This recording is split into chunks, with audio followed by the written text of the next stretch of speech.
जय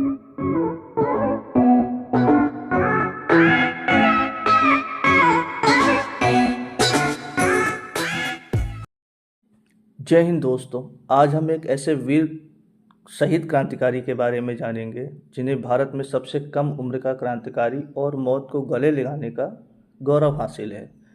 उनके कार्यों और उनकी शहादत ने पूरे देश में नया जोश भर दिया था। उनका नाम है खुदीराम बोस। खुदीराम बोस को आज़ादी की लड़ाई में फांसी पर चढ़ने वाला सबसे कम उम्र का क्रांतिकारी माना जाता है।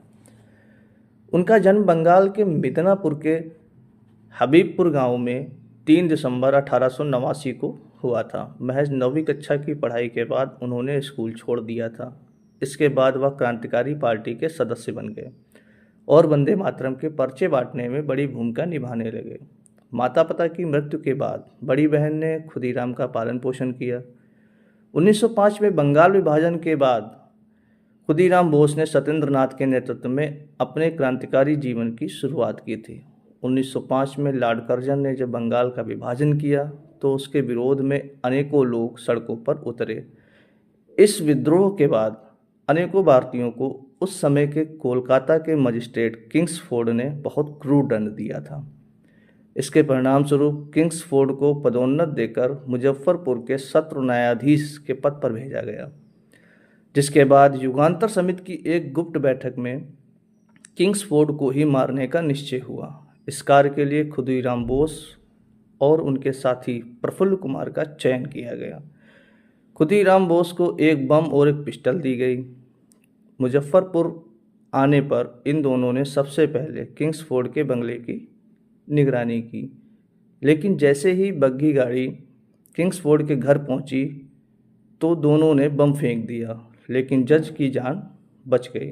किंतु जिस बग्घी पर खुदीराम ने बम फेंका था उसमें कुछ महिलाएं सवार थी, जिसमें उनकी मौत हो गई।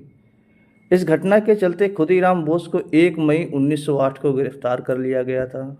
खुदीराम की गिरफ्तारी के बाद एक दैनिक अखबार द स्टेट्समैन ने अगले दिन 2 मई 1908 को लिखा कि रेलवे स्टेशन पर उस लड़के को देखने के लिए भीड़ लगी हुई थी। महज 17 या 18 साल का एक लड़का जो काफ़ी दृढ़ निश्चयी लग रहा था, वह फर्स्ट क्लास के डिब्बे से बाहर आया और बाहर उसके लिए रखी गई फिटन पर चला गया। एक खुशमिजाज लड़के की तरह जिसे कोई चिंता नहीं थी। अपनी सीट पर बैठते ही लड़की ने खुशी से वंदे मातरम का नारा लगाया। अदालत की सुनवाई के दौरान जब जज खुदीराम से सवाल करते हैं कि क्या तुम्हें फांसी की सज़ा का मतलब पता है, इस पर उन्होंने हंसते हुए कहा, इस सज़ा और मुझे बचाने के लिए मेरे वकील की दलील दोनों का मतलब मैं अच्छे से जानता हूँ। मेरे वकील साहब ने कहा है कि मैं अभी कम उम्र का हूँ, मैं इस उम्र में बम नहीं बना सकता। जज साहब, आपसे मेरी गुजारिश है कि आप मेरे साथ चलें, मैं आपको भी बम बनाना सिखा दूँगा। अदालत ने खुदीराम बोस को फांसी की सज़ा सुनाई और साथ ही ऊपर की अदालत में अपील करने का मौका भी दिया। हालांकि ऊपरी अदालतों ने मुजफ्फरपुर की अदालत के फैसले पर ही मोहर लगाई। ऐसे में 11 अगस्त 1908 को उन्हें मुजफ्फरपुर की जेल में फांसी दे दी गई। 11 अगस्त 1908 को भगवद गीता हाथ में लेकर खुदीराम बोस धैर्य के साथ खुशी खुशी फांसी चढ़ गए।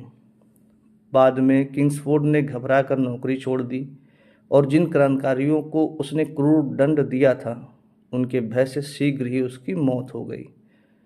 देखा जाए तो धोती पहनने वाले खुदीराम बोस कम उम्र में ही देश में अपनी छाप छोड़ गए और उनकी शहादत पर बड़े स्तर पर धोती पहनने का चलन चढ़ पड़ा।